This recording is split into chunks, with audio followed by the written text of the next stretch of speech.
تو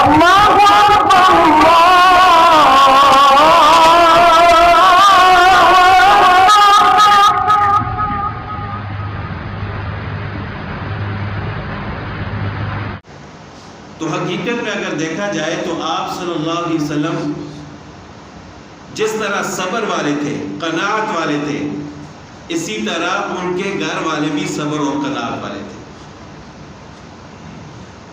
یہ نہیں ہے کہ آپ صلی اللہ علیہ وسلم کے پاس کچھ بھی نہیں تھا، اس وجہ سے کئی دن تک چولہا نہیں جلتا تھا۔ اللہ تعالیٰ نے ساری کائنات آپ صلی اللہ علیہ وسلم کے لیے بنائی تھی۔ اللہ تعالیٰ نے آپ صلی اللہ علیہ وسلم کو ہماری سوچ سے بھی زیادہ عطا فرمایا تھا۔ ہم میں سے کوئی شخص بھی ایسا نہیں ہے کہ اپنی ایک بیوی کو پورا سال کا خرچہ ایڈوانس دے دے، ایک مہینے کا بھی نہیں دے سکتے۔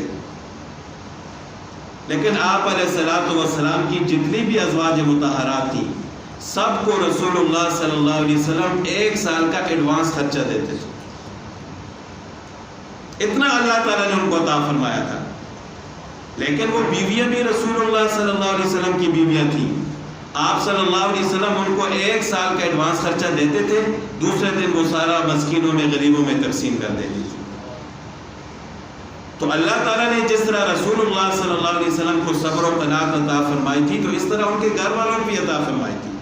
اگر ان کے پاس کچھ نہیں ہوتا تھا تو وہ صبر بھی کرتے تھے، کسی کے سامنے ہاتھ نہیں پھیلاتے تھے، کسی پر گلہ شکوہ نہیں کرتے تھے۔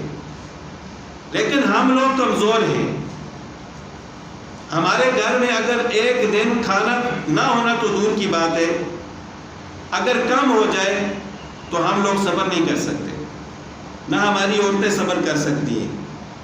فوراً وہ گلہ شکوہ شروع کر دیں گی، رشتہ داروں میں باتیں شروع کر دیں گی کہ دیکھو جی میرا شوہر مجھے ایک وقت کا کھانا بھی نہیں دے سکتا۔